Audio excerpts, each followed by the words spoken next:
В Алданском районе большинство ДТП с серьезными последствиями случаются на федеральной автодороге. Основной причиной становится превышение скорости. Профилактические мероприятия сотрудники ДПС проводят регулярно. Вместе с ними дежурили и наши корреспонденты.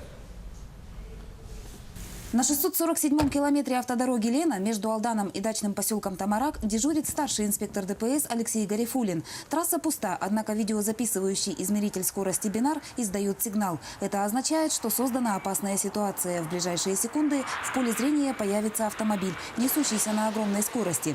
Водителю придется заплатить штраф. На данном участке дороги разрешено двигаться не более чем 50 километров в час. В 2017 году зафиксировано было 4 дорожно-транспортных происшествия, в котором 10 человек пострадало, 2 из них – дети. Большинство аварий от общего числа ДТП происходит на федеральной дороге. Основной причиной становится превышение скорости. Сотрудники ДПС отмечают, что количество нарушений возрастает в ясную погоду. В затрудненных метеорологических условиях водители все же помнят об осторожности. Я работаю здесь уже второй час, выявлено 8 нарушений. Профилактические мероприятия «Контроль скорости» сотрудники ДПС проводят регулярно. Главная цель – снижение количества дорожно-транспортных происшествий. Нарушители привлекаются к ответственности. Штраф от 500 вплоть до лишения, от 500 рублей вплоть до лишения правил управления, от 4 до 6 месяцев.